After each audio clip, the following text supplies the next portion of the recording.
Pour atteindre l'état de méditation, cette notion de mise en harmonie avec l'infini, une personne qui n'a jamais médité peut ressentir cela avec la même intensité qu'une personne qui médite depuis 10 ans, 20 ans, 30 ans et depuis très très longtemps. Méditer vient du latin meditare, qui signifie s'exercer. La méditation sensuelle, pourquoi? Parce que le plaisir des sens. C'est sensuel, souvent les gens confondent avec sexuel.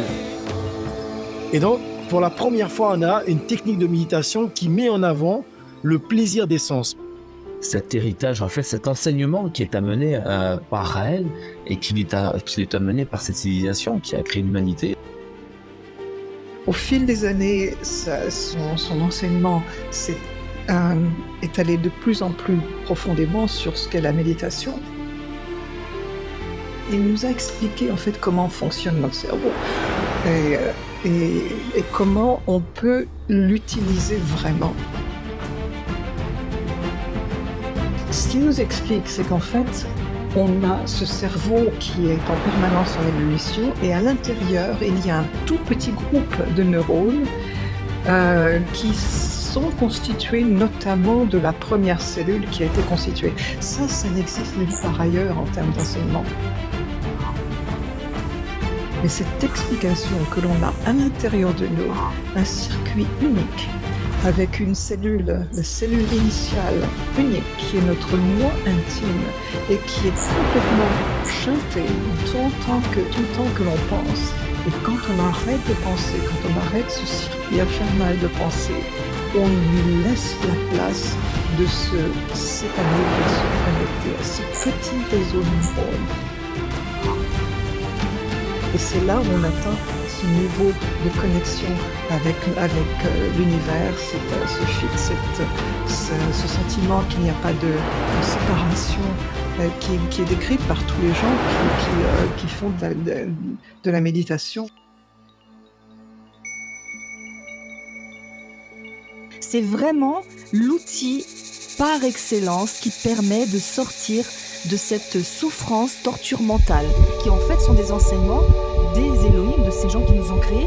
Ils nous ont créés comme une horloge et ils savent comment nous fonctionnons. Donc c'est l'horloger qui nous donne le mode d'emploi. Donc quelque part c'est un mode d'emploi de comment notre outil terrestre fonctionne.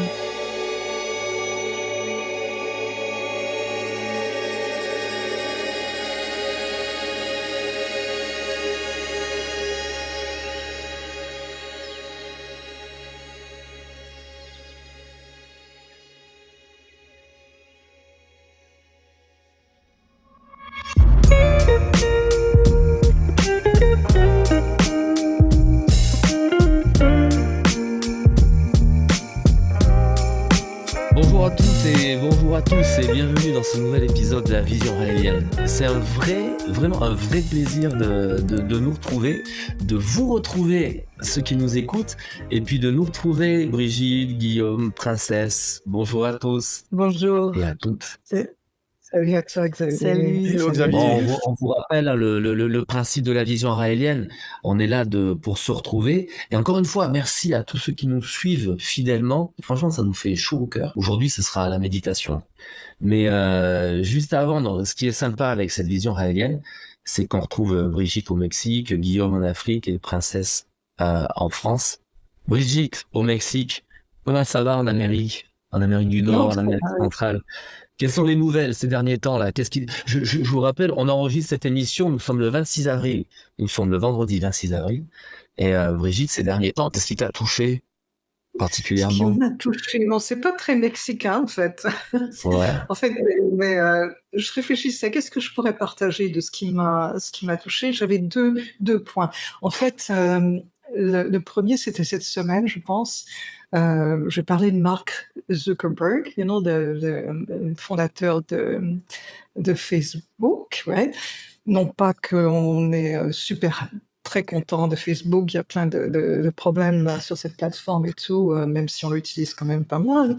Mais j'ai apprécié le fait que, tu sais, bon, comme tous les grands groupes, ils travaillent sur l'intelligence artificielle. Et il a développé, enfin ses équipes ont développé un système équivalent à ChatGPT, que j'utilise pas mal, et ça s'appelle Llama ou Llama 3, je ne sais pas comment on le prononce au français.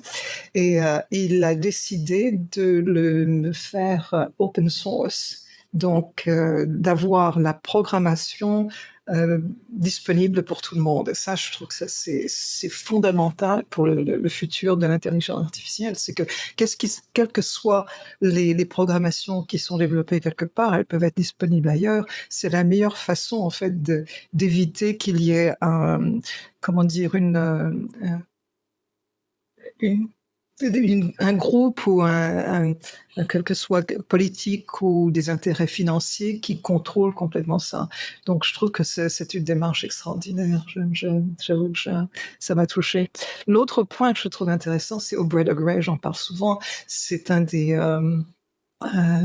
gourous de la longévité, donc comment dire, comment vivre bien et longtemps et pousser les limites autant que possible. Donc on le connaît, hein, il est venu en fait faire une présentation à un de nos stages. Donc si vous êtes intéressé par les universités du bonheur, sachez qu'on a des participants qui sont extraordinaires. Et il ouais. était l'un des Israéliens, c'est ça? Oui, je me souviens très bien une fois. Ok. Mais en fait, donc c'était à l'époque où Maitreya était très, très parlait beaucoup de cet aspect, du fait qu'on peut vivre éternellement. Donc c'était à la période du clonage et tout ça. Mais il a lancé des études sur les souris en utilisant en parallèle pour comparer toutes les différentes interventions qui sont connues comme pouvant étendre la durée de vie et aussi surtout une durée de vie en bonne santé, quoi. Donc il a fait cette étude-là et en parallèle, juste cette semaine, il a publié comment dire, sur Twitter, une rétrospective de toutes les différentes façons dont on peut vivre plus longtemps et mieux, et donc au moins sur les souris.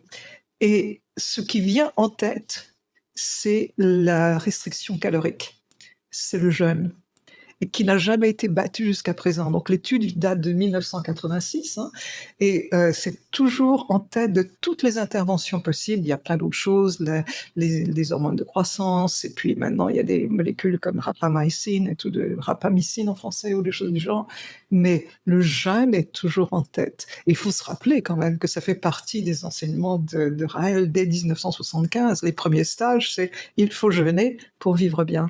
Et je trouve que ça, c'est intéressant de voir comment c'est confirmé encore dès 1975.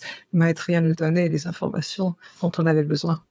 Et là, c'est Pour tout vivre récent. bien. Alors, hein, ces études qui ont été faites sur les souris par rapport à la longévité, c'est tout récent, c'est ça, hein, Donc là, en ce moment, il conduit des études en parallèle. Donc il a plein d'études qui se font de la thérapie génique pour produire la télomérase. Enfin, il y a plein d'autres études qui sont en cours. Peut-être que ces études, peut-être ces interventions vont être mieux que le jeûne. Mais jusqu'à présent, rien de ce qui a été étudié depuis 1986 n'a dépassé le jeûne calorique, le jeûne régulier, quoi.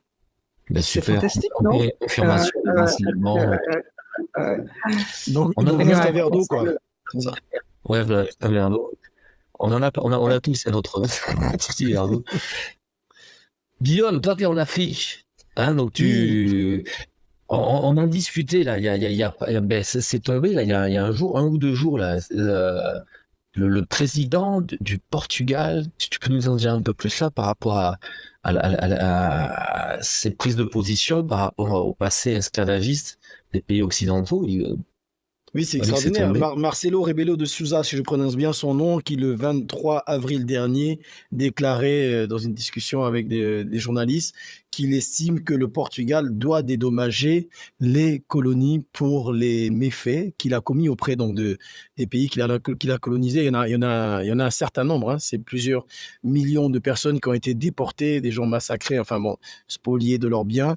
Parmi les pays, donc, il y a Sierra Leone, l'Angola. En Afrique, on parle de l'Afrique, mais il y a eu aussi des pays en Asie, hein, Goa, tout ça, c'était le Portugal. Et il y a aussi l'Amérique du Sud. Il y a eu le Brésil, il y a eu le Costa Rica, etc. Donc ça fait quand même pas mal de choses, mais bon, en ce qui concerne, moi, je trouve que c'est bien parce que plusieurs fois, en Afrique, ces choses-là ont été demandées et plusieurs fois, Maitreya, Raël a demandé à ce que ça se fasse et puis là, c'est bien que ça bouge. Alors, ça met une petite pression, hein, parce que d'un côté, on a le Portugal qui dit ça et de l'autre côté, il y avait Sarkozy qui disait lors de son mandat que l'Afrique devrait remercier pour les bienfaits de la colonisation. Et c'est quelqu'un un jour qui m'a dit ils ont construit des routes. Et donc on s'en serait passé. Et puis pour aller chercher de l'or, c'est sûr qu'il vaut mieux des routes que de la forêt dense. Et il y a eu d'ailleurs certains procès qui ont été mis en place en France, hein, pour récupérer des biens dans différents musées, des biens africains qui appartiennent aux Africains. Donc bon, c'est super, c'est une très très belle avancée. Non, en tout cas, c'est quelque chose. C'est presque, c'est historique, hein. C'est la première fois qu'un président d'une grande nation européenne anciennement esclavagiste fait une telle déclaration. On va voir ce que ça va donner. En tout cas, non seulement c'est historique, mais en même temps, il faut savoir que jusqu'à présent, plusieurs pays africains, principalement l'Afrique de l'Ouest, payent en fait un tribut à la France pour la colonisation. Ça veut dire que on paye une taxe, en fait, les Africains, pour les bienfaits de la colonisation. Chaque année, c'est des sommes colossales qui sont données, en fait, rétribuées à la France pour la colonisation. Quand on sait que la richesse d'un pays est basée sur la quantité d'or qu'il y a, enfin, la monnaie, en fait, est indexée sur l'or et que l'or a été pillé en Afrique, on se demande qui sont les pays riches, qui sont les pays pauvres. Et quand on voit que les Occidentaux disent prêter de l'argent en Afrique alors qu'ils l'ont volé, je trouve que c'est super, en fait, Marcelo Rebelo de Sousa qui prend, en fait, la chose à contre-pied, là. D'accord. Non, c'est super. Et ce qui est bien, c'est que du coup, ça met en perspective les positionnements que prend Raël depuis tant d'années là-dessus, quoi. Et donc, c'est génial. Luna, toi, tu es en France. Oui. Tu es en France. Oui. Quelles sont les nouvelles? Bah écoutez, les nouvelles sont simples. D'abord, je vous présente mon chat qui s'appelle Jésus et j'ai demandé à Raël si je pouvais appeler mon prochain chat. Raël, il m'a dit oui, ce serait un honneur. Voilà, donc déjà, je commence avec ça. Et puis, il adore les micros, hein. Je suis désolée, à chaque fois que je suis sur le micro, il peut pas s'en empêcher, il faut qu'il soit là. Sinon, je vous avoue que j'ai été très hermétique à ce qui se passait dans le monde ces temps-ci. Et ça aussi, un enseignement de Maitreya, de Raël, c'est que quand on se sent fatigué, il faut savoir couper les écoutilles. Parce que finalement, effectivement, on est bombardé d'informations. Et il m'a dit une fois, et ça c'est un enseignement que j'ai gardé, que trop d'empathie ou qu'il fallait être en forme pour affronter le reste du monde. C'est-à-dire qu'il faut aussi savoir s'écouter et parfois avoir cet instinct de retraite. Alors moi, cette semaine, j'ai travaillé, mais c'est vrai que je me suis un peu écoutée et j'ai décidé de m'occuper de moi, d'être en forme et d'être centrée non pas sur l'extérieur mais plutôt sur l'intérieur. Donc je peux dire que je sais pas ce qui s'est passé dans le monde et j'ai adoré ne pas savoir ce qui se passe dans le monde. Et là, ça y est, j'ai rouvert les portes et je suis là. Voilà. Alors, j'ai une question pour toi. Juste une question. Ouais. Est-ce que tu sais ce qui s'est passé dans ton monde? C'est peut-être ça l'essentiel qu'on devrait savoir, non? Absolument. Je sais ce qui s'est passé dans mon monde et j'ai adoré ce qui s'est passé dans mon monde. Je suis d'une très bonne compagnie pour moi-même. Et quand tout à l'heure, Brigitte parlait de jeunes, c'est une sorte de jeûne aussi. Absolument. De temps en temps, le jeûne sensoriel, en fait, on parle souvent du jeûne alimentaire, mais parfois aussi savoir se couper. Et je pense qu'il y a effectivement dans cette surenchère d'informations une nécessité parfois de couper, d'ailleurs de pas être tout le temps sur un téléphone, de pas avoir d'ordinateur. Ça fait partie de notre équilibre. On a été construit d'une manière qui fait que nous avons aussi besoin parfois d'être juste connectés à la création des Elohim, à la création de ceux qui nous ont créés, c'est-à-dire juste de profiter du monde. Et c'est ce que j'ai fait en grande partie, en tout cas ces dernières heures. Voilà. J'espère que vous n'êtes pas fâchés avec moi. Hein. Petite attention à ceux qui nous écoutent. Hein. Vous pouvez couper votre téléphone, mais à la fin de cette vidéo, quoi, parce que du coup, personne qui suit à la lettre ce que tu dis là. Bon, mais super, génial. Vous savez quoi? Moi, ce qui m'a touché ces derniers temps, c'est plus une actualité raélienne, on va dire. Pour ceux qui nous écoutent, et on sait vous êtes nombreux à nous écouter en dehors du champ de la sphère raélienne, par le nombre de vues qu'on a. Et vous savez, il y a quelque chose qui m'a touché ces derniers temps. Dans le mouvement, on a 4 fêtes dans l'année. Hein. On se réunit au niveau régional, au niveau national, 4 fois dans l'année, à des dates particulières. Et dernièrement, on a eu ce qu'on appelle un rassemblement, en fait, grosse réunion, c'était le premier dimanche d'avril. Et ça a été le cas pour beaucoup d'entre nous. Je sais pour Luna, pour Guillaume également. On a eu des témoignages de gens qui sont venus à ces rassemblements et qui suivent les visions raéliennes, ce rendez-vous là qu'on propose.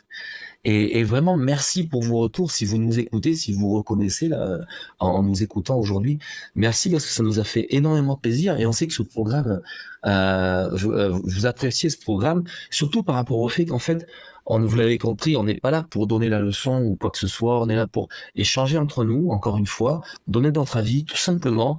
Il y a le moins de coupures possible dans ce qu'on vous offre. Et ils savent que vous appréciez ces échanges naturels. C'est comme une bande de potes. Et puis vous êtes avec nous. Alors là, on est 4 là à discuter entre nous, mais assez qu'on est des centaines. C'est comme si on était autour d'une table avec des centaines de personnes.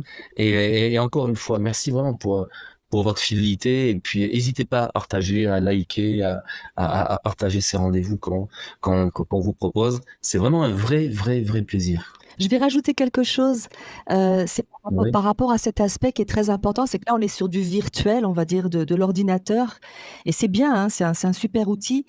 Et ce qui a été extraordinaire depuis ces quelques semaines, c'est de rencontrer les gens en vrai, en chair et en os, de pouvoir se prendre dans les bras, se dire bonjour. Et c'est vrai que nous avons eu beaucoup de retours, ce dernier rassemblement que nous avons eu au mois d'avril, le 7 avril, c'est de voir des gens arriver, des gens qui sont arrivés chez moi, la réunion était chez moi, et des gens qui ne nous connaissent pas, uniquement par Internet, et qui ont eu envie de passer le cap, de nous rencontrer physiquement, et qui m'ont dit, à la fin de cette journée que nous avons passée ensemble, ils avaient eu l'impression d'être au paradis, de vivre quelque chose en réel, quoi, et de vraiment de partager, de manger ensemble, de communier quelque part ensemble.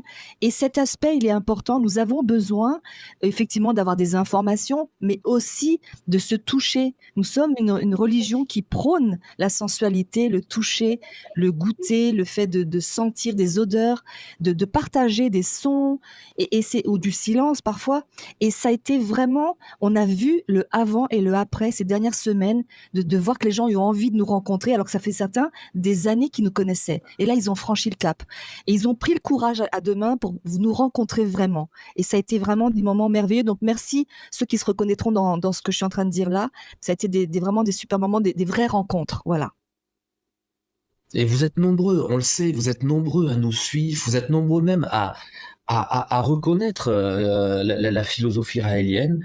Et puis, on vous invite à venir nous rejoindre. Alors justement, aujourd'hui, là, si on a programmé ce rendez-vous, c'est pour parler de méditation, pour parler de cet ouvrage qu'a écrit Raël, la méditation sensuelle.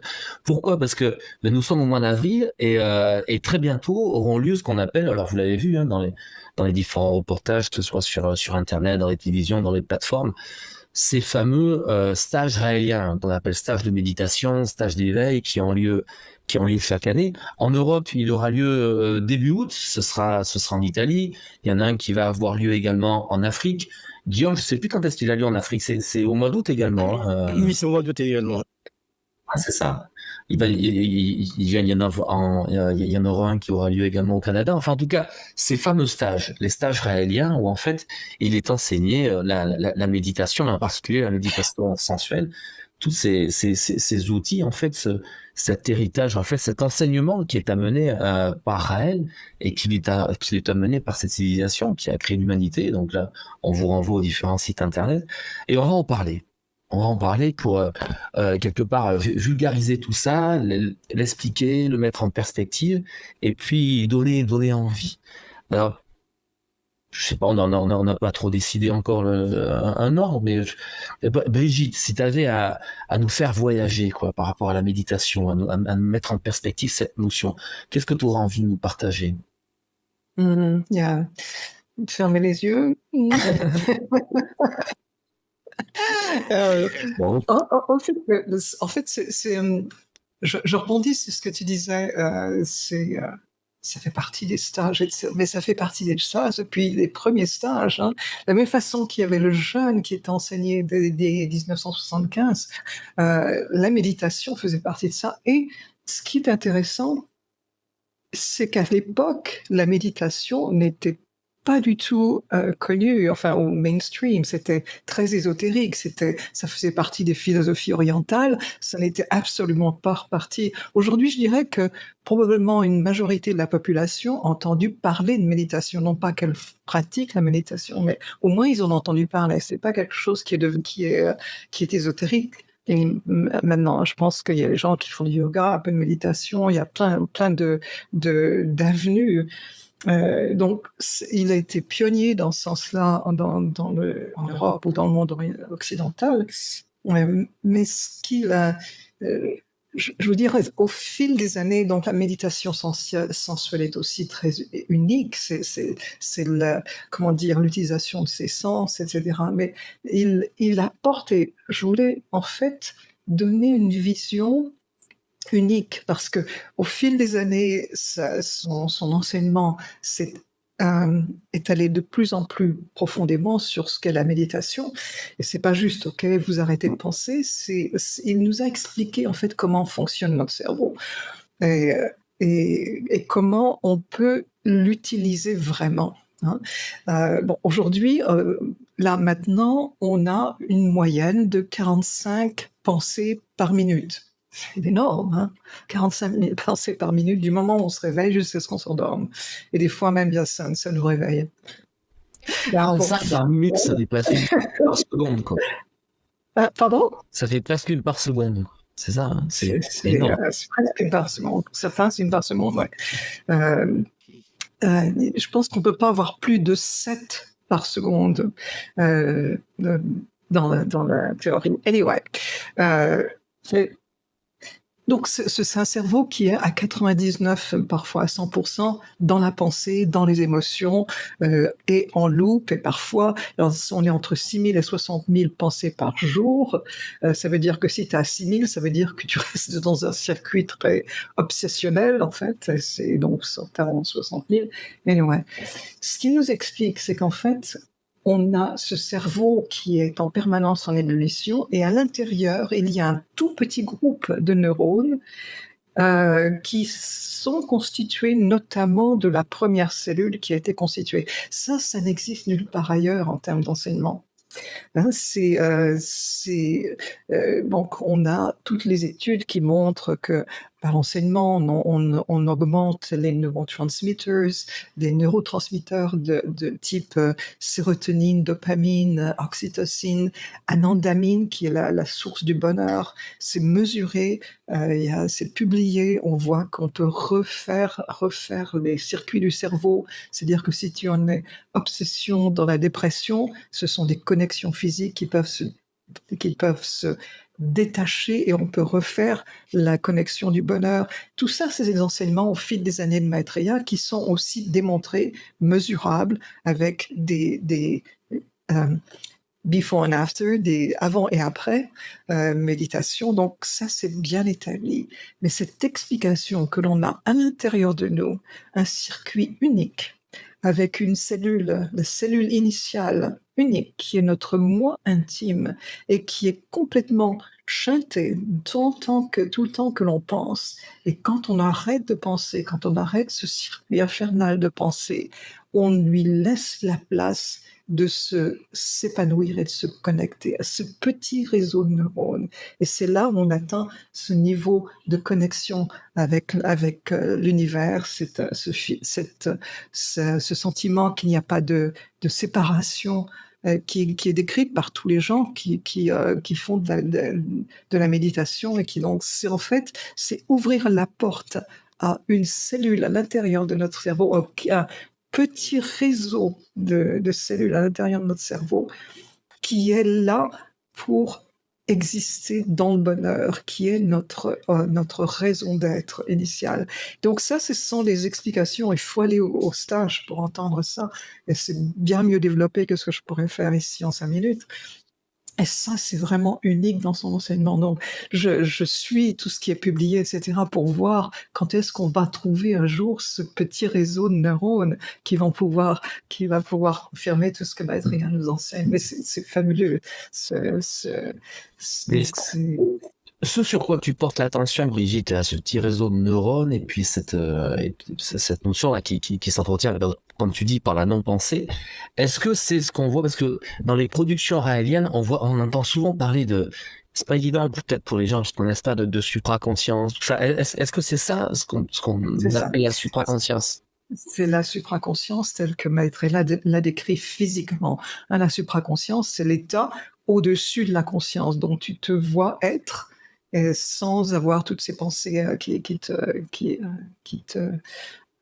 t'entraînent à l'intérieur, qui t'entraînent à ne pas être en fait. Donc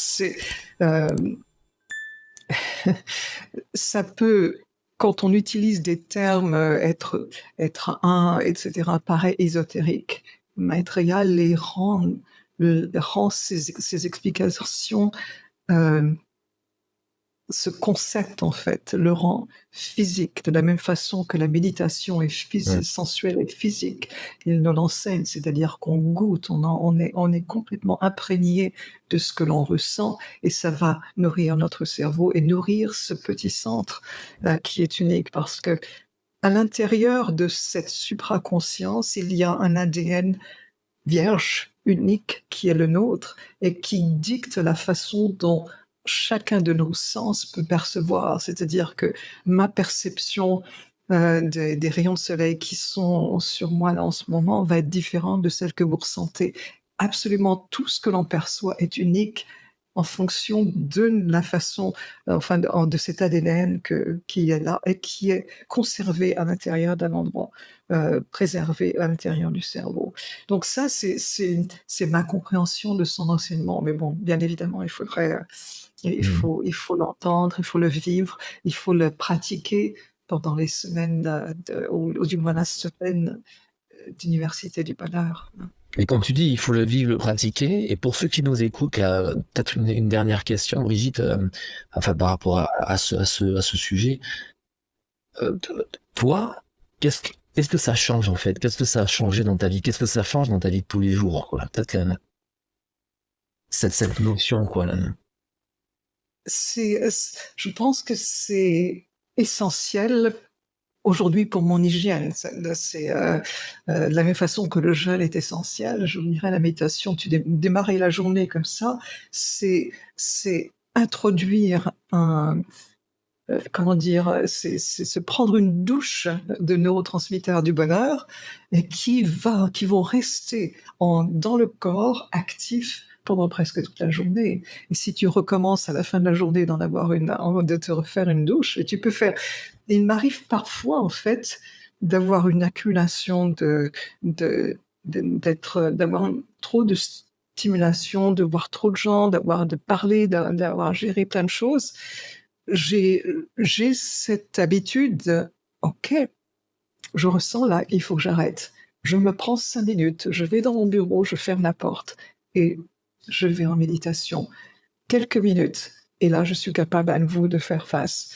Parce que sinon, c'est un tourbillon qui t'emmène dans toutes les émotions que les gens, carry. qu'ils emmènent avec eux, et on est bombardé de ça, donc on ne peut pas être complètement immune à toutes ces émotions qui nous entourent, quoi. Il faut pas être immune, il faut avoir toute cette empathie, ressentir, etc. Mais avoir cette hygiène de faire un stop de temps en temps et de refaire un lavage de cerveau interne et d'être à nouveau disponible pour le reste de l'humanité. En tout cas, ça donne des éléments et ça donne un aperçu de ce qui se développe dans ces stages, quoi, ces stages raéliens, ces stages de méditation. Mais Guillaume, par exemple, encore une fois, pour ceux qui nous écoutent, en quoi l'enseignement raélien diffère, comme dit Brigitte, c'est vrai que ça c'est enseigné depuis presque 50 ans par Raël, les premiers stages des années 70, le fameux terrain là en Dordogne, ils étaient une poignée, quoi, une cinquantaine, et puis Raël parlait de cette méditation. Et depuis, comme tu dis, la méditation aujourd'hui, il y en a une méditation de pleine conscience, de ceci, de cela, vipassana, enfin plein de choses. En quoi, Guillaume, en quoi la philosophie raélienne l'enseignement raélien dit fertile des astres. Alors bon, Brigitte nous a éclairé par rapport à ça, mais comment tu... Comment je ressens la chose. Ouais, Alors, voilà, en fait, merci. déjà, selon alors la Je méditation l'avais sensuelle, pensé. Brigitte le disait tout à l'heure, il en parle depuis 75, donc bon, ça fait une cinquantaine d'années qu'il y a le premier contact. En 75, en fait, il en parle dans le troisième chapitre du second ouvrage qu'il a écrit. Les extraterrestres m'ont amené sur leur planète.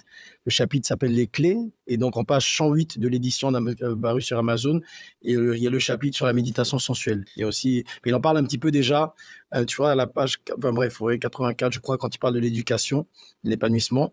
Et donc, on voit déjà, comme disait Brigitte, que ceci est amené depuis longtemps. Et dans le livre La méditation sensuelle, il nous explique que méditer vient du latin meditare, qui signifie s'exercer. Alors, c'est ça, c'est s'exercer à quoi? Alors, on pourrait dire s'exercer à la perception des échanges qu'il y a entre soi et notre environnement, qui en même temps est un prolongement de nous-mêmes. Voilà. Donc, c'est déjà important, s'exercer à cette perception-là, c'est affiner cette perception-là. Et la méditation sensuelle, pourquoi? Parce que le plaisir des sens. C'est sensuel, souvent les gens confondent avec sexuel. Parce que pour arriver à la sexualité, on passe par la sensualité. Sauf que là, pour arriver à tout dans la vie, on passe par la sensualité, puisque nous sommes en communication permanente avec tout ce qui existe à travers nos 5 sens, voire nos 6 sens. Et donc, pour la première fois, on a une technique de méditation qui met en avant le plaisir des sens. Parce qu'on réalise que lorsque nous éprouvons du plaisir avec nos sens, la qualité des échanges chimiques et de la perception de notre environnement s'améliore. Et donc, plus les informations arrivent avec une perception claire, mieux le cerveau va fonctionner. Et c'est quand même pas mal, un cerveau qui fonctionne mieux que un cerveau embrumé. On voit quelqu'un qui va beaucoup fumer, prendre la drogue, s'enivrer, aura une perception par les sens qui va être amenuisée. Moi, j'ai fumé dans mon tout jeune âge. Je me rappelle que quand j'ai arrêté, quand je me suis mis à manger des légumes, j'ai découvert le goût. Je me rappelle très bien des haricots. Enfin, j'ai dit, waouh, je connaissais pas ce goût-là. Pourtant, je pensais connaître le goût. Mais bon, au royaume des aveugles, les bornes sont rois. Et finalement, quand j'ai arrêté, j'ai compris, j'ai ressenti ce goût. Donc, en fait, cette perception plus grande va amener une meilleure clarté de l'esprit, pacifier l'esprit et nous ramener à nous-mêmes. Et pourquoi la méditation sensuelle? Parce que, en fait, la vie, on ne peut la vivre que dans le présent. Puisque ce qui est là existe. Hier, c'est de la mémoire. Demain, c'est de l'imaginaire. Donc, ce qui est le réel, c'est le présent. Et comment rentrer facilement dans le présent? Par les sens. Parce que quand je me touche, je ne peux pas me toucher hier ou dans 2 minutes. Je me touche, c'est maintenant que ça se passe. Donc, si je suis sensuel, je suis maintenant.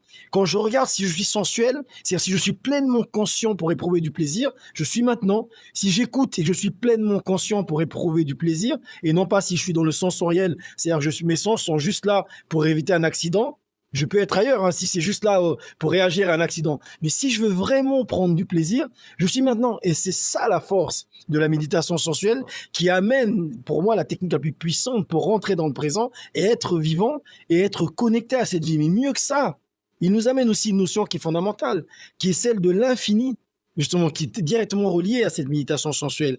Parce que lorsqu'on comprend que l'univers est infini, c'est ce qu'il explique avec le symbole qu'on a ici, là, hein, avec, vous savez, il y a 2 triangles, l'un qui monte, l'autre qui descend, et puis le svastika au milieu. Donc l'infini dans l'espace et dans le temps. Ça veut dire que l'univers, il n'y a pas de début, il n'y aura pas de fin.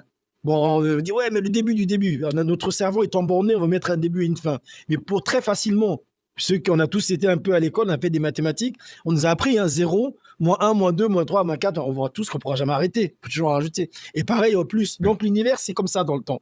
Et dans l'espace, c'est une configuration un peu comme des fractales, comme des poupées russes. Ça veut dire que nous sommes sur une planète, dans un système solaire, dans des galaxies, qui, avec des amas de galaxies, forment des atomes d'un être gigantesque, et ainsi de suite. Et à l'intérieur de nous, nos cellules abritent des atomes, et dans ces particules, il y a de la vie intelligente organisée en société. Donc tout est dans tout. Tout n'est que matière et énergie qui est la même chose, harmonieuse pour être vivante et attirée les unes vers les autres par une particule que Maitreya nous enseigne être les gravitons, c'est-à-dire ce qui crée l'amour. Toutes les choses s'attirent pour s'harmoniser. Et donc la méditation sensuelle nous permet donc de ressentir cet infini à travers le plaisir des sens, donc l'illimité, C'est mieux que le forfait SFR téléphonique illimité, donc illimité, et autour de nous, à l'intérieur de nous, et puis de ressentir justement ces particules qui s'attirent les unes les autres pour générer l'harmonie et ce qu'on appelle l'amour. Autrement dit, l'amour est partout en nous, partout autour de nous, inscrit dans notre code génétique et permet le vivant. Donc cette technique de méditation, imaginez la puissance que ça a lorsqu'on l'éprouve, lorsqu'on la vit, et c'est pour ça que je vous invite à venir au stage, à venir pratiquer cet exercice de méditation sensuelle et à venir découvrir ce que c'est que être en permanence dans une sensation de bonheur, de plaisir, où les hormones du bonheur sont sécrétées. Hein. On connaît 4, on pourra en revenir tout à l'heure dessus. Il y a plus de 90 hormones dans le cerveau, 14 qui fonctionnent en permanence et 4 principalement pour le bonheur. On pourrait revenir les noms, ocytocine, la sérotonine, dopamine, etc. Et donc là, on a ces hormones-là, quand on médite et quand on se met en harmonie avec l'infini, avec la méditation sensuelle. Et puis tout à l'heure, si vous voulez, on reparlera un petit peu aussi de la supraconscience. Mais vraiment, venez au stage, ça a lieu en France, en Europe, pardon.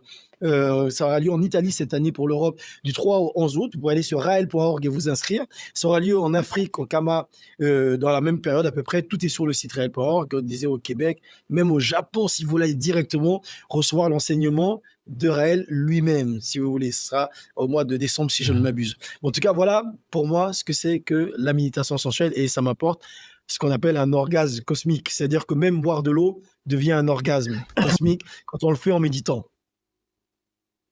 Le fameux orgasme cosmique qui alimente tant de fantasmes de la part des médias, etc., etc. quoi. Le fameux orgasme cosmique. Parce que c'est vrai que c'est écrit l'orgasme cosmique dans les ouvrages. C'est intéressant parce que quand vous en parlez, et c'est ça qu'on prend le temps, et c'est bien de prendre le temps parce que on pourrait se dire la méditation, on s'assoit, on ferme les yeux, on se met en tailleur, mais rien que le fait d'en parler et de comprendre, hein, c'est encore une fois, c'est la philosophie raélienne, le message raélien, c'est la démystification des choses, le fait de comprendre des choses.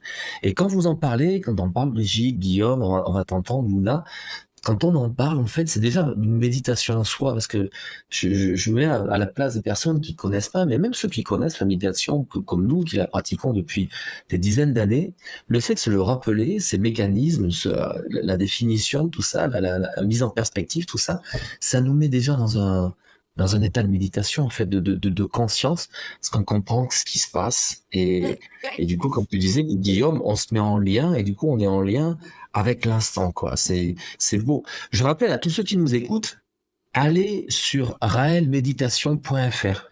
C'est Raël a souhaité dès les débuts que soient mis en place des centres de méditation.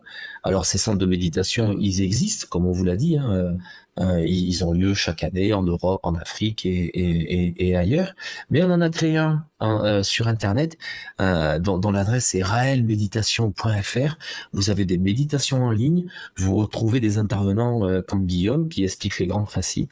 Et puis il y a les méditations qui sont guidées par Raël dessus. Vous verrez, on vous invite vraiment à aller sur ce site raelmeditation.fr. Luna, Oui. concernant la méditation, on rappelle, hein, tu es thérapeute, on aime bien t'entendre sur les aspects santé, tout ce que ça apporte, ce que les messages apportent au niveau de la santé, que ce soit du corps, mais également de l'esprit.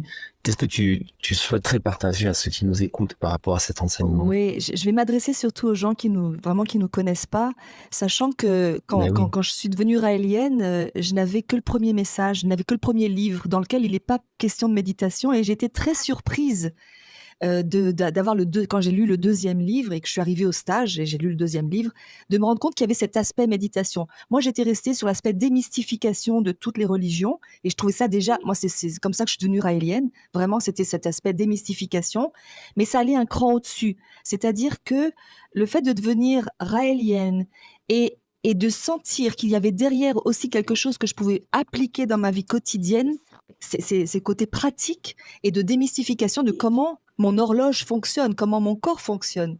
Et ça, pour moi qui étais déjà très intéressée par le corps humain, ça a été vraiment une révélation d'avoir une forme de démystification des techniques ancestrales, c'est-à-dire le yoga ou toutes finalement ces traditions qui sont partout sur la planète, mais qui en fait sont des enseignements des Elohim, de ces gens qui nous ont créés.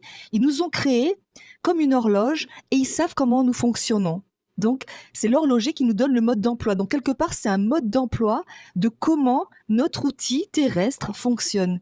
Et pour moi, qui suis passionnée par l'être humain, par la souffrance humaine en particulier, ça a été des outils supplémentaires pour aider les gens. Alors, comment ? Pour plein de raisons différentes. Effectivement, le fait de pouvoir comprendre que la pensée est un outil utile pour régler des problèmes techniques, par exemple, pour faire avancer une voiture, pour faire une machine à laver, on a besoin de penser, on a besoin d'avoir une logique ou quelque chose qui peut nous aider en fait à trouver des solutions. Cependant, il y a un autre aspect, c'est que ça, aussi bien la pensée est utile, aussi bien il y a plein de choses pour lesquelles nous n'avons pas besoin de penser. Donc, dans la pensée, les gens qui viennent me voir, en particulier les patients, beaucoup sont en souffrance, c'est-à-dire ou en dépression par rapport à des choses qui se sont passées, comme tu disais Guillaume, ou par rapport à une anxiété pour le futur. Et qu'est-ce qui est le meilleur antidote pour revenir au présent ?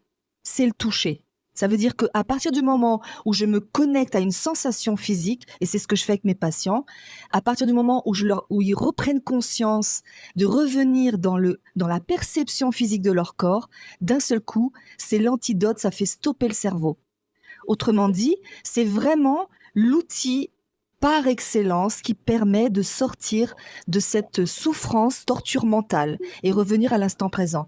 Donc, il y a beaucoup d'outils et c'est vrai que pendant les stages, quand je me souviens, mon premier stage, quand j'ai rencontré Raël et que je l'ai entendu parler de la méditation et de pratiquer la méditation, je me suis dit, mais qu'est-ce qui amène un prophète finalement, ou qu'est-ce qui a amené les prophètes à nous enseigner des outils de méditation ? Parce qu'en réalité, c'est que toutes les catastrophes de la planète viennent de la pensée. C'est-à-dire que les guerres viennent par la pensée. Beaucoup de choses qui sont catastrophiques finalement viennent par des pensées qui peuvent être tordues, des pensées de survie, des pensées l'autre je veux posséder ce qu'il a. On parlait de la colonisation tout à l'heure, mais beaucoup de traumatismes que nous vivons viennent de la pensée. Mais si nous sommes dans un état de plaisir, de confiance et d'amour, il y a beaucoup moins de catastrophes. Donc, cet enseignement de la méditation, il est une des clés de survie de l'humanité. Et ça, c'est très important. Mais quand je parle de survie de l'humanité, c'est déjà pour moi, mes patients, survie de leur propre corps. Revenir au plaisir d'être vivant. Alors souvent, je prends cette image avec eux. J'ai la chance d'avoir une table ma table de soins qui est, il y a un Velux au-dessus de leur tête. Et donc, on voit les nuages qui passent. Et souvent, donc, ils sont allongés et puis ils sont dans leur torture, dans leur souffrance, etc. Physique ou morale. D'ailleurs, il n'y a pas de séparation entre les deux. On ne peut pas séparer les deux. Et je leur dis, voilà, vous êtes allongés sur cette table. Pour l'instant, personne n'est en train de vous torturer en ce moment.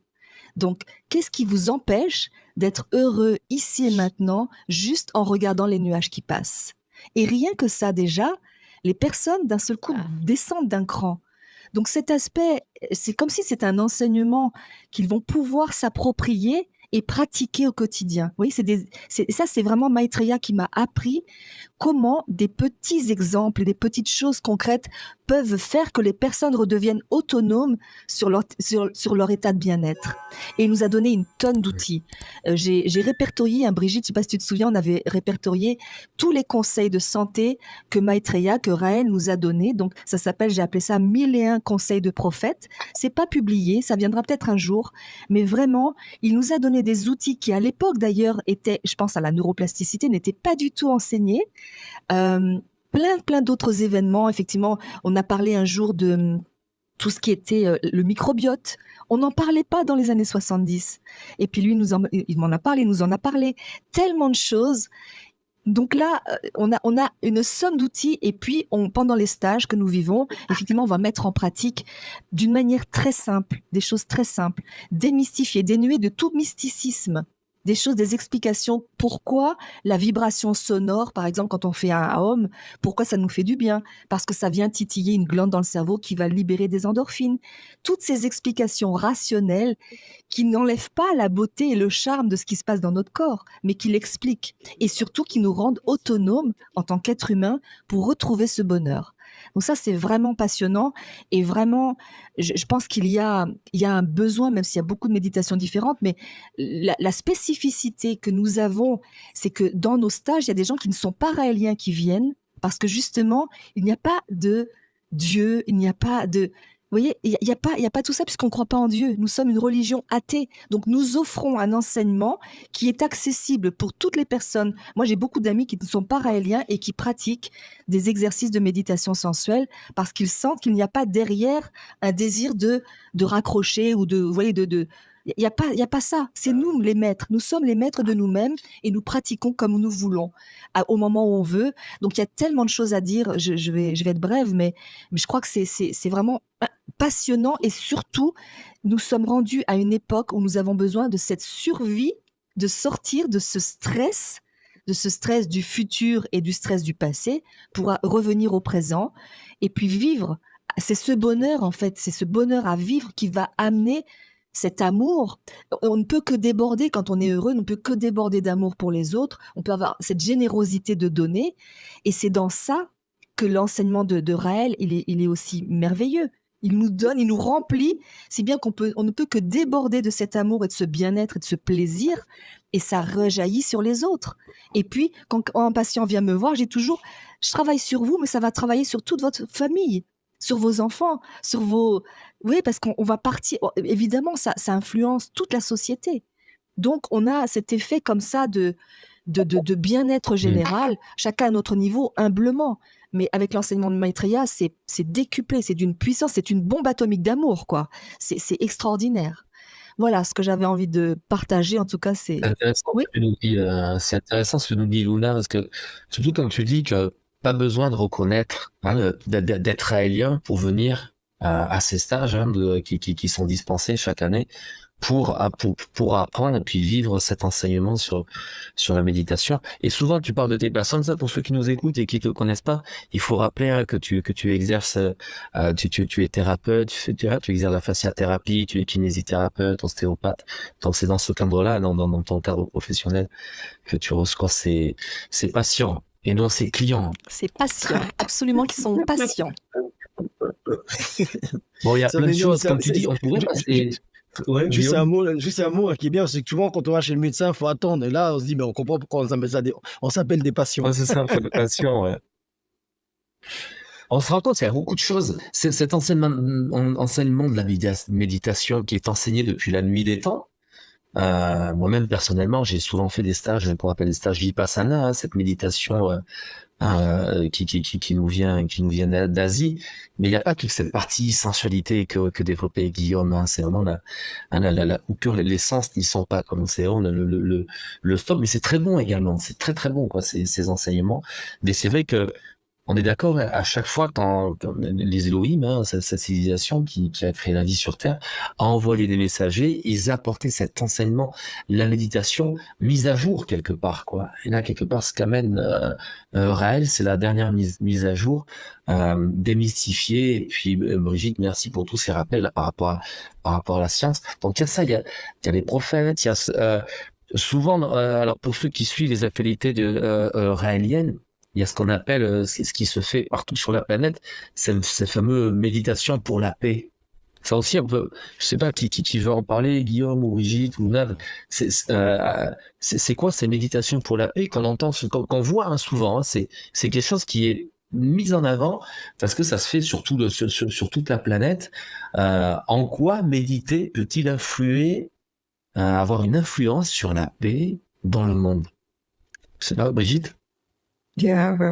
En fait, quelles que soient nos pensées influencent notre entourage, nous influencent l'intérieur et l'extérieur.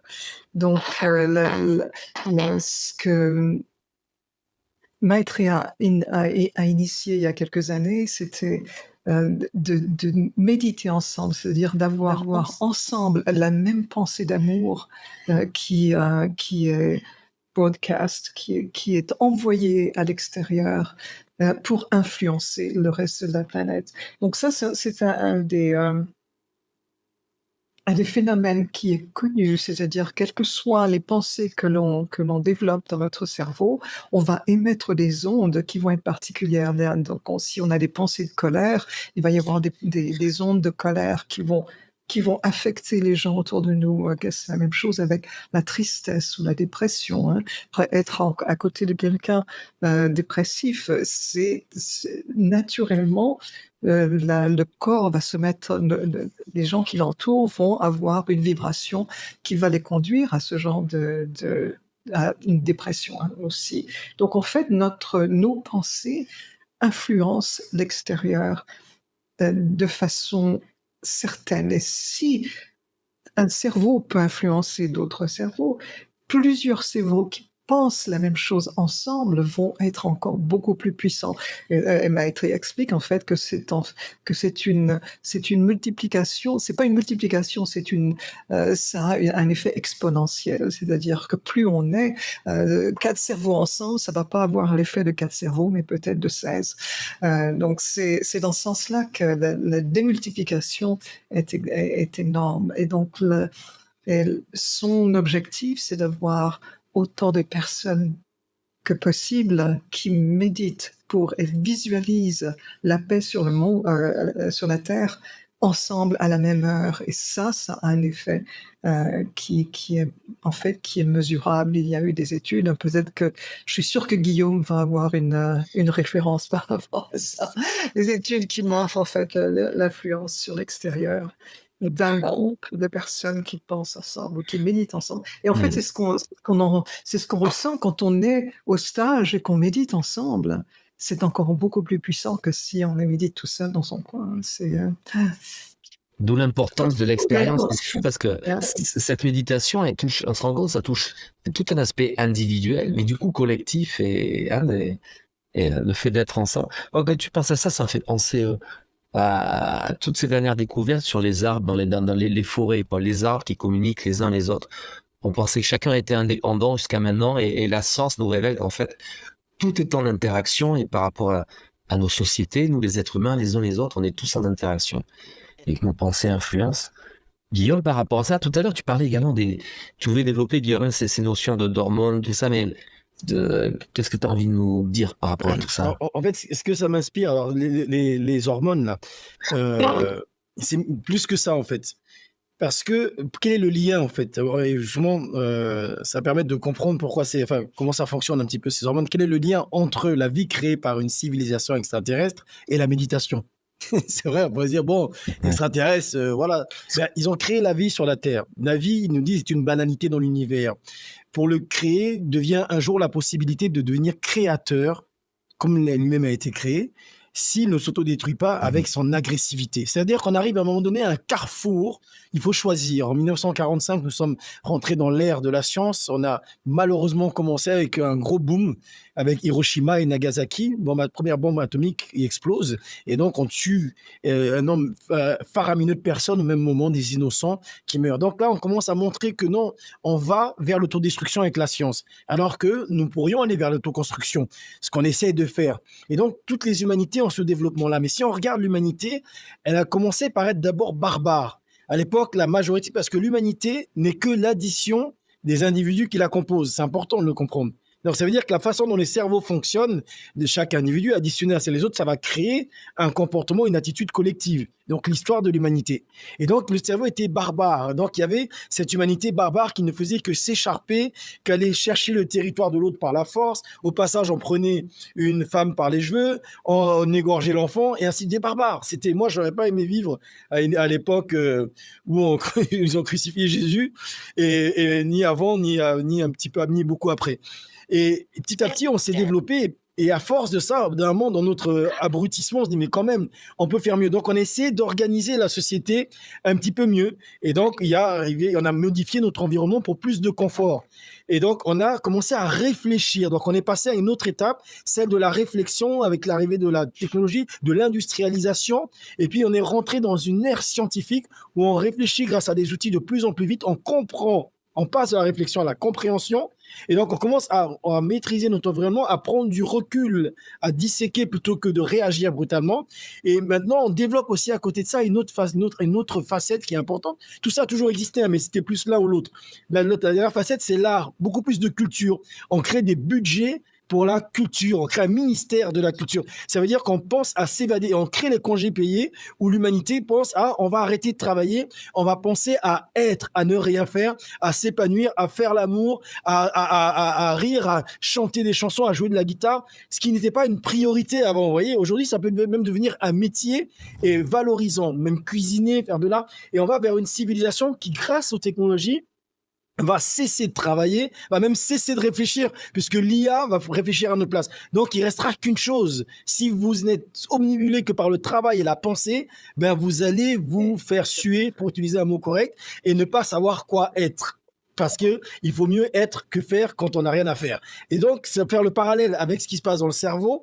Nous avons un cerveau reptilien, hein, qui avec une zone là qu'on appelle le striatum, qui sécrète des hormones. Et donc, il y a 5 besoins élémentaires qui viennent de ce cerveau. C'est le besoin de repos, le besoin de se nourrir, le besoin de se reproduire, la sexualité, le besoin d'information, parce que ça permet de survivre, et puis donc ça nous donne du plaisir. Et puis le besoin de pouvoir social, parce que plus on monte dans l'échelon social, plus on peut avoir du repos facilement, de la nourriture sans rien faire, du sexe et tout ce que je viens de citer auparavant. Ça, c'est le cerveau reptilien. Donc, c'est comme le bébé, c'est une réaction automatique. Vous voyez, tout est automatisé là-dedans, à ce niveau-là, comme ce qui se passe dans le corps. Hein. Aujourd'hui, notre cœur, il bat, on n'y pense pas, heureusement. Et donc, ce cerveau reptilien, il est utile, il était utile à l'époque. Et il nous permettait de survivre et d'interagir de façon automatique. Donc, ce qui fait que, par exemple, on va dans la brousse, et puis on voit un truc bouger, tout de suite, on s'arme, parce que ça peut être un danger. Et malheureusement, ce cerveau reptilien fait que ce réflexe de se défendre fait que quelqu'un me bouscule dans le métro, bam, l'autre va donner une droite. C'est ce cerveau reptilien qui agit. Ou bien l'autre, il est différent. Ah, danger, le racisme. Et donc, après, on passe à un cerveau de la réflexion, un peu plus haut. Ouais. Un peu au-dessus, en fait, là, on commence à réfléchir. On étudie, on dit, voilà, Madame Jeanne a 2 patates, je lui en retire une, combien il lui en reste? Ah, il reste une pomme de terre. Donc, à l'école, on apprend un petit peu à réfléchir. On augmente. Et donc, on commence à comprendre notre environnement d'une certaine façon, plutôt intellectuelle. Mais on se rend compte que c'est limité parce que cette réflexion à double tranchant peut amener des idéologies qui viennent détruire notre environnement et nous-mêmes. Et là, on passe à un cerveau qui est beaucoup plus porteur de connexion directe et d'amour, le cerveau artistique. Le cerveau artistique où on ressent notre environnement et on produit quelque chose qui nous relie aux autres et qui crée du bonheur et du plaisir chez les autres et à nous-mêmes. Et après, on va au-dessus avec la méditation. On passe à un cerveau encore plus haut, ce qu'on appelle le cerveau de la supraconscience. Et là, vous voyez le parallèle avec l'évolution de l'humanité, l'évolution de l'histoire de l'humanité. Pourquoi ces extraterrestres nous amènent maintenant? Parce que nous arrivons à un tournant de notre civilisation où c'est ce cerveau-là qui est nécessaire. On ne peut pas vivre dans le monde d'aujourd'hui avec le cerveau reptilien et barbare qui fonctionne au-dessus de la supraconscience. La supraconscience nous permet de nous connecter à l'harmonie de l'infini grâce à la méditation, et c'est pour ça qu'il nous enseigne la notion de l'infini et la méditation, et donc de court-circuiter, en tout cas de maîtriser ou de diriger par la supraconscience ce cerveau reptilien, c'est-à-dire de le mettre dans un état où il fonctionne en automatique pour du bien plutôt que de l'agressivité, et donc dès lors, on entre dans le bonheur, et qu'on ait du travail ou qu'on n'ait pas de travail, on est heureux. Quand on est de l'action, quand on n'est pas d'action, on est heureux. Et c'est ça qui est fondamental. Et ça, le cerveau se modifie vers ceci. Et si on est trop anxieux, si on est trop stressé, on est tendu, ce cerveau reptilien s'active et on devient agressif. Donc, il ne peut pas y avoir un mode de paix qui va aller créer la vie ailleurs un jour. En revanche, si on est en état de méditation, si on est en harmonie, même les recherches scientifiques vont aller plus vite parce qu'on va faire des liens qu'on n'aurait pas fait et on va créer le pacifisme en nous, autour de nous, ce qui fait qu'on a une civilisation qui peut perdurer et des individus qui peuvent vivre d'ailleurs plus longtemps en bonne santé, plus heureux. Comme l'ont montré certaines recherches, on pourrait citer, par exemple, je vais citer juste 2 recherches intéressantes qui viennent confirmer les propos de Maître Yael, comme quoi le cerveau se modifie. Il y a Gaël Desbordes, qui est à Boston, et qui a pu démontrer qu'on sait qu'il y a comment ça s'appelle, l'amygdale qui est dans le cerveau limbique là, qui est responsable de la peur ou de l'anxiété, eh bien chez les sujets anxieux, elle est un peu plus grosse parce qu'elle est mise en branle tout le temps. Ils se sont rendus compte qu'en méditant, ils ont vu ça avec l'IRM, elle retrouve sa taille normale et ses fonctions initiales. Donc il y a une modification physique dans le cerveau grâce à la méditation. Et ça, Maitreya Raël le disait. Il y a une autre étude qui a montré d'ailleurs que la matière grise en fait augmente avec la méditation, certaines parties du cortex aussi vont se modifier très clairement avec la méditation. Ça se voit l'IRM avant et après. Et là, pour la durée de vie, alors juste une chose pour la durée de vie, c'est incroyable. Il s'appelle Clifford Saron et ça s'appelle Samatha, son étude. Il est de San Francisco, si vous regardez sur Google. Et donc, ils ont essayé d'étudier l'effet de la méditation sur la longévité. Donc, vous savez qu'il y a les télomères, là, ces petits trucs, on dirait les capuchons des lacets, là, au bout, qui font que quand ils diminuent, eh bien, on vieillit. Et puis on se désagrège petit à petit. Mais en fait, il y a une hormone qui s'appelle la télomérase qui permet en fait de diminuer, en fait, de ralentir cette dégradation et des télomères et donc de tout le reste du corps humain. Et donc, ils ont voulu étudier s'il y avait une influence de la méditation sur la télomérase, cette hormone. Au bout de 3 mois de méditation de 26 sujets, ils ont pu mesurer physiquement qu'effectivement, il y avait une recrudescence de sécrétion de télomérase. Donc, effectivement, ça peut diminuer, ralentir le vieillissement. Mais là, ils se sont dit, attendez, on a voulu étudier cette hormone parce qu'on ne pensait même pas qu'on pouvait agir sur les télomères. Donc maintenant, on va étudier les télomères. Et là, il refait donc Clifford Saron son étude sur cette fois-ci l'étude en fait, de la diminution des télomères. Et il se rend compte au bout de 3 semaines que ça ralentit de façon vertigineuse, considérable, le désagrément, le fait de désagréger ces télomères et donc la santé humaine. Donc, la méditation agit physiquement sur la longévité, sur la bonne santé et c'est mesurable. Donc, c'est important de le savoir et de savoir que depuis le début, depuis 50 ans, il y a un être qui est sur Terre, un homme parmi les hommes qui s'appelle Maitreya Raël et qui enseigne méditer et vous serez plus heureux. Méditez et vous vieillirez, avec le jeûne aussi, vous vieillirez moins vite. Méditez et votre cerveau, vous sculptez votre cerveau. C'est exactement les mots qu'il emploie depuis 50 ans. Vous sculptez votre cerveau quand vous méditez. Et vous lui donnez la forme qui amène la santé, le bonheur et la paix en vous et la paix sur la terre. Donc c'est extraordinaire et là on comprend pourquoi une civilisation plus en avance qui nous a créés et qui veut amener notre civilisation à faire pareil ne peut qu'amener ce genre d'enseignement que vous retrouvez au stage du 3 au 11 août en Europe par exemple, le reste sur Helper. Tu sais, quand on a été voir un bon film, on a envie de dire à tout le monde de venir voir ce film. C'est pareil pour les stages, ça a tellement changé nos vies. Et comme tu le disais, tout le monde peut méditer. Moi-même, j'ai une grenouille qui médite derrière moi. Donc, c'est même très simple. Mais juste pour dire, une semaine de stage. Parce que un jour, il y a un ami qui m'a dit « Ouais, mais moi, je vais aller en vacances. Et crois-moi que les vacances, ça me déstresse, ça me fait du bien. » Eh bien, figurez-vous qu'ils ont essayé en Californie de prendre des personnes pour aller en vacances et pour méditer et voir la différence. C'est intéressant, hein? Nous qui allons en vacances au stage.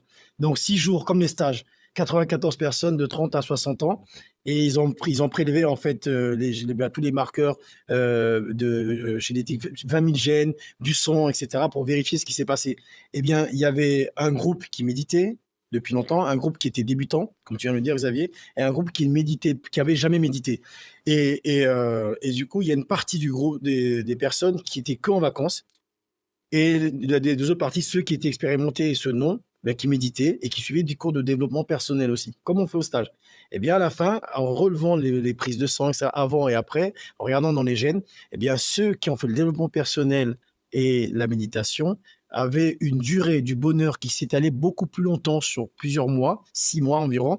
Les autres, c'était 1 mois. Et puis la longévité qui s'est accélérée et il y avait moins de cas de rechute d'anxiété dans l'année. Donc vous voyez, si vous voulez passer de bonnes vacances, là c'est le moment de le faire avec les stages Raël. Et c'est important ces éléments, Guillaume, que tu donnes. Et c'est vrai que pour ceux qui nous écoutent, on pourrait se dire, on parle de méditation, tout ça, il y a toutes ces explications. Et ces explications sont importantes, encore une fois, pour bien comprendre, mettre en perspective. Et quand on comprend les choses, on peut sûrement mieux les vivre. On aime bien, c'est important de comprendre cette vulgarisation, quoi. Un princesse, Oui. c'est important. Et puis, il y a l'expérience, comme le dit Guillaume, ça se vit à travers au stage et, princesse, Oui. le temps qui Oui. file à une vitesse. Je vais te Comment c'est Oui. l'expérience. Fais-nous vibrer, quoi. Ceux qui nous écoutent. Oui, je pense Fais-nous que vibrer. je vous fasse vibrer. Il y a tellement de choses. Ce que ça m'évoque, c'est la simplicité en même temps des choses. C'est-à-dire, on a été conçu d'une manière très complexe. En même temps, l'outil est quand même. Il y a aussi beaucoup de simplicité pour acquérir du bonheur, vraiment du bien-être. Et ce que ça me donne, c'est cette impression de, vous savez, quand on a un diapason, vous voyez ce que c'est le diapason? Quand on tape un diapason et que le diapason, on le met sur une caisse de résonance comme une guitare, on va avoir le son du diapason dans la guitare. Ça veut dire que notre diapason, la façon dont on va vibrer, va résonner sur le reste. Et ça, c'est de la simplicité technologique. Enfin, ça marche comme ça. Donc, notre cerveau, d'une certaine manière, on peut l'éduquer. Et ce qui est important, c'est de l'éduquer, entre guillemets, à nous foutre la paix de temps en temps, c'est-à-dire lui faire taire, quoi, lui dire « tais-toi maintenant, c'est bon, laisse-moi vivre ». Parce qu'en réalité, la plupart des gens ont un circuit dans la tête qui tourne, qui les empêche de vibrer dans leur corps. Et ressentir les moments de silence, les moments de calme, de tranquillité intérieure vont faire que leur corps va vibrer beaucoup mieux. Et c'est bon, après on va passer pas trop de détails dessus, mais effectivement nos ondes cérébrales qui ont été mesurées, on sait que par exemple en état d'activité importante, on va être entre 12 et 16 Hertz par exemple. Mais si on baisse, si on descend un petit peu nos ondes cérébrales, comme dans la méditation ou comme avant le sommeil, on va être entre 8 et 12 Hertz. Autrement dit, on va ralentir ces ondes cérébrales, et là on va être au diapason avec tout le monde animal, le monde végétal. Et par contre, si on descend encore, si on ralentit encore nos ondes cérébrales, 4 Hertz à peu près, à ce moment-là, on appelle ça les ondes θ. Effectivement, on le sait, c'est que ces ondes correspondent au cosmos. 4 Hertz. Autrement dit, on se met au diapason avec le taux vibratoire, la vibration du cosmos. Autrement dit, c'est pas juste de la théorie, c'est une réalité physiologique que quand on ralentit quelque chose, on se met à vibrer avec le reste du monde. Et ça veut pas dire qu'on peut pas, on va chanter, on va danser, on peut vivre, mais que si on s'entraîne, puisque méditer, ça veut dire s'entraîner, c'est un entraînement. Si on s'entraîne à ressentir cet état de laisser l'univers nous traverser pour nous donner du plaisir, parce qu'en fait, c'est ça. Qu'est-ce que c'est? C'est ça. On est ouvert, nos antennes sont totalement ouvertes pour se laisser, pour que l'infini nous utilise, pour passer à travers nous et sentir le plaisir de la vie. C'est ça. C'est pas plus que ça. Oui. C'est simple, très simple. Mais autrement dit, cette simplicité va nous donner cette connexion avec le grand tout. Et de ça, si on peut s'entraîner régulièrement à ça, dans les états, effectivement, on a besoin, on a du stress. Si on a un entraînement, c'est comme quand on s'entraîne pour faire un marathon. C'est pas le jour du marathon qu'on s'entraîne, c'est tout le temps. Mais le jour du marathon, on connaîtra nos limites, on saura jusqu'où on peut aller et on pourra recruter ces choses qu'on a pratiquées, pour lesquelles on s'est entraîné. Donc, les stages que nous faisons sont comme un laboratoire dans lequel nous nous entraînons à vivre plein de situations, à échanger. On est une concentration de personnes pour échanger et vivre dans ce laboratoire d'une semaine des choses très intenses, pratiquées, pour pouvoir après repartir avec ça et retourner dans la vie et être capable, dans toute situation, au maximum, de pouvoir ressentir cet état de plaisir et de bonheur, quoi qu'il arrive. C'est pas toujours facile, mais ça demande une forme d'hygiène, de discipline de vie que nous pratiquons au quotidien avec ces méditations. Et il y en a tellement d'autres. Il y a les méditations avant de manger. Les méditations, Raël nous dit souvent, nos yeux, il faut méditer avant d'ouvrir les yeux le matin. C'est être dans cet état de connexion avec l'infiniment petit, l'infiniment grand, avant que, comme une rose, avant qu'elle ne s'ouvre. Et c'est à ce moment-là que notre cerveau est le plus à même de se connecter avec l'infini. Et si on fait ça tous les matins, rien que ça, et sourire avant même d'ouvrir les yeux, notre vie va être différente. Parce que le bonheur, c'est une décision que l'on prend. Ça, je l'ai vu aussi avec des patients. Il y a des gens, finalement, ils n'ont pas vraiment envie d'être heureux parce qu'ils tirent un avantage aussi parfois. On peut tirer des avantages à ne pas être bien. Donc, savoir, et souvent je leur dis, est-ce que vous êtes prêts? Est-ce que vous voulez prendre cette décision? C'est une décision. Et quand la décision elle est prise, la décision elle est immédiate. La mise en application peut prendre un peu plus de temps. Mais la décision d'être heureux, de se mettre à méditer, de prendre du respect dans son corps, de prendre du plaisir à vivre, c'est une décision. Et cette décision-là, personne ne peut la prendre à la place, à part nous-mêmes. Donc cette décision, elle est immédiate. La mise en application peut prendre du temps et on peut choisir nos outils. Et nous faisons partie de cette mallette d'outils, cette capacité d'avoir plein d'outils différents, faire le vide par exemple, la méditation sur l'infini, la rose, un tas de méditations que vous pourrez venir découvrir avec nous et pratiquer vraiment tout seul aussi, d'être autonome par rapport à ça. Ça, c'est vraiment pour moi très important, cette autonomie dans le bonheur et dans la pratique d'un outil qui va nous donner cette capacité de vivre bien, de vivre, comme je dis souvent aux patients, mourir, c'est pas grave, hein. Ce qui serait terrible, c'est de mal vivre. Ça, c'est horrible. Mal vivre parce qu'on est dans le passé ou dans le futur, c'est horrible. Alors, prenez cette décision si vous voulez au moins avoir une belle vie.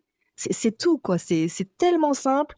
Et merci Maitreya, merci Raël d'avoir remis cet enseignement au goût du jour avec la technologie qu'on connaît actuellement, puisque cet enseignement a été donné par plein d'autres prophètes avant lui, mais pas avec cet outil de la compréhension scientifique que nous avons aujourd'hui.